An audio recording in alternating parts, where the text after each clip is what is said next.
Hello, I'm Dr. Brown, and I've been asked to make a video for your assignment, the assessment for impact on student learning. I apologize for not being professionally dressed, but I figured you'd want this quick and not really care about professionalism at this point, just to get the information to you about this assignment that's coming up. You will need to plan for it. You will need to talk with your mentor teacher and figure out a time that you can do it.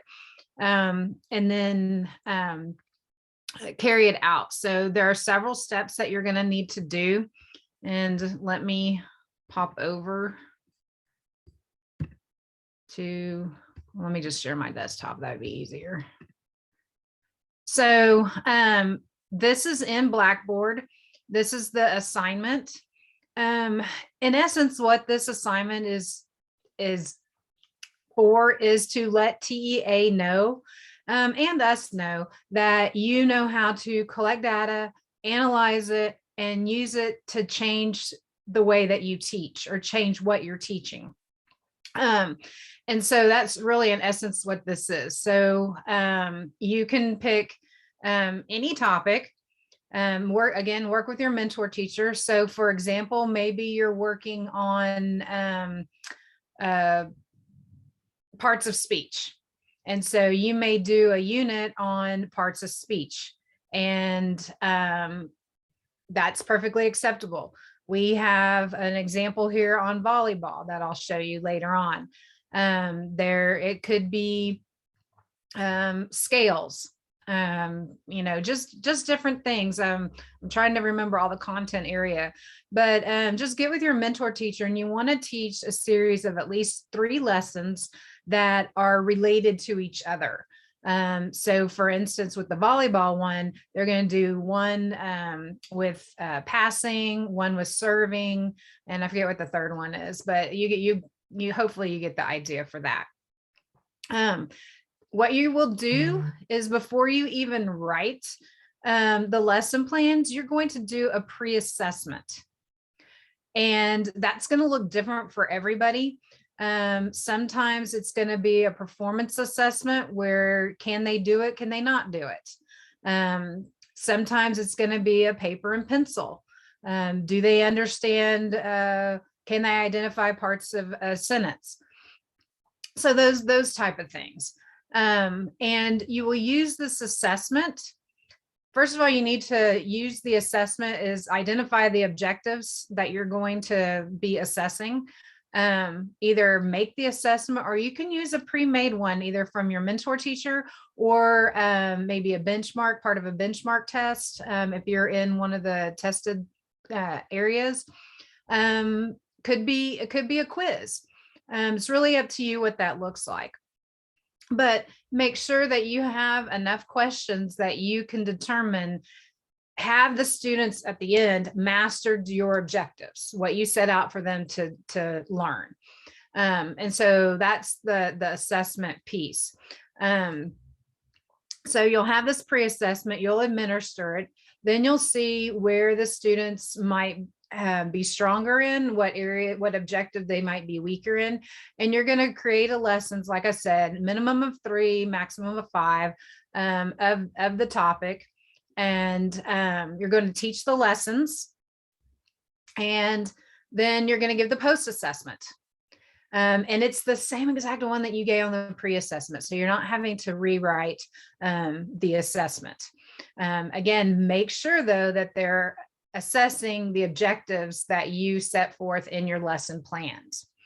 And then what you'll do is you'll take the data, the pre and post data, and you'll analyze it. And then after that, you will reflect on it.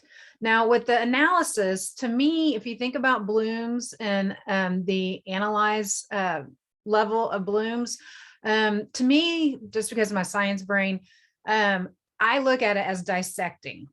Okay, that paragraph needs some numbers in it. What is the data telling us?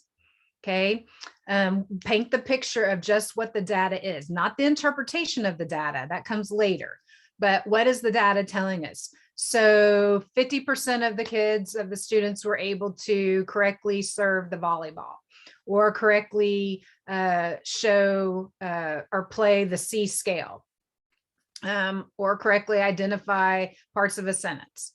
So there's going to be numbers in there. It could be percentages. I kind of prefer percentages, but you can say, 8 out of 30 students did not understand this concept of parts of a flower. So you can say it like that, but there needs to be numbers in this paragraph. The next paragraph is the strengths. So I'm sorry, that's still in that first paragraph. Where are the students? Did they all master objective 1? Did they all master, what does that look like? Or most of them did. What does that look like? And then again, where the deficiency is. And then the second paragraph needs to be, okay, now that you have this data, and now that you taught this lesson, okay, how do I get those students who didn't master to, how do I reteach them? What are my next steps for the students learning? How does knowing this impact my teaching? Am I going to do hands-on? Sometimes I've gotten some of these assignments where the students didn't do as well on their post-assessment because during those 3 days of lessons that they were teaching, or 5 days of lessons, it was picture day. And so there's constant interruption. I mean, stuff like that happens, but reflect on why you think the students didn't learn or why you think they did learn, or both. Just kind of think about, how does knowing this data going to impact my teaching? And how am I going to help reteach these students? So that's the overview of what this assignment is. You will need to submit these components, the lesson plans, the data, the graph. Most of the time your graph is going to be a bar graph. Sorry, math people, but you have categories like objective 1, objective 2, objective 3. And then you have your number of students on the y-axis. But there is some people who do use pie graphs. And then you'll also include your reflection piece. So let me show you what this might look like. I have one here that is all set up with a table of contents. And this, I believe, is the volleyball one. The student showed the pre-assessment. And again, these are performance assessments. Can the students do it or can they not do it?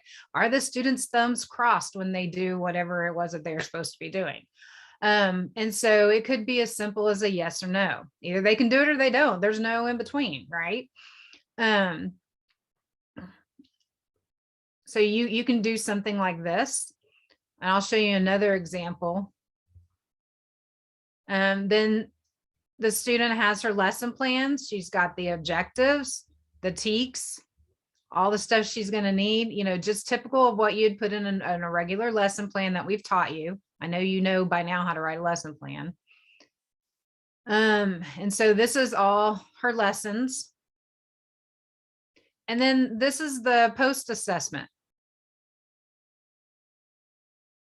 It's the same exact assessment as the pre-assessment. And we continue on. And you just need to do it for one class. So, but it might be interesting to do it for all the classes and see how that goes. Then this student decided to use a pie graph, a pie chart. This is objective 1, objective 2, and still the data. And then here's the post-assessment.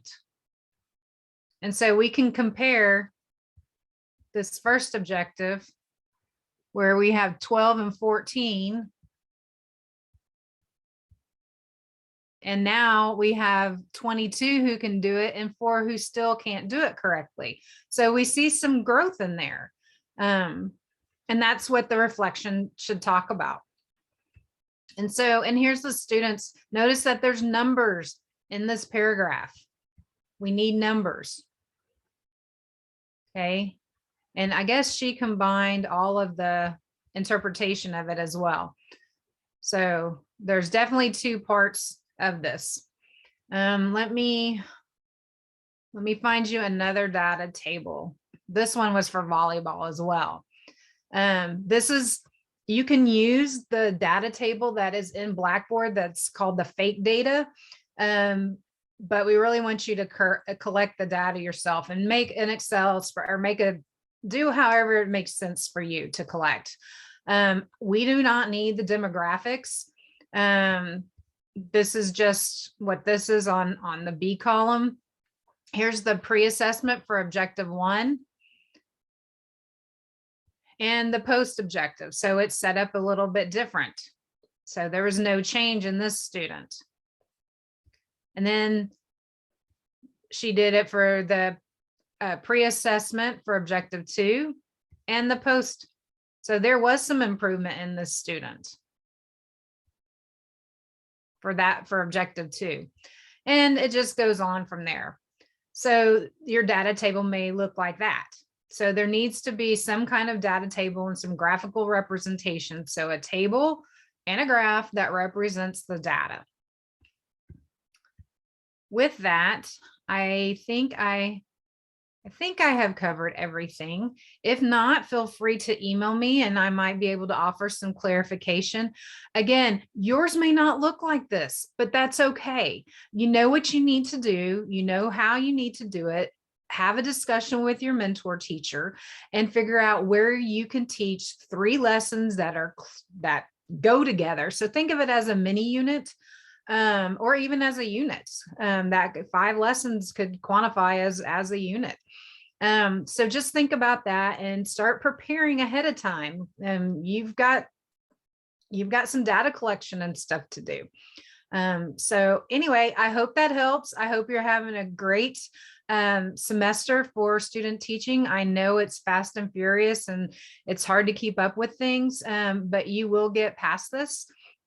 And I'm definitely here to support you. If you need help, we can always Zoom. If you need clarification, it doesn't have to be during regular hours. I do, work most of the time, even on the weekends. So I'm getting something done. All righty. Well, with that, I wish you the best of luck. And again, email me if you have any questions. Take care.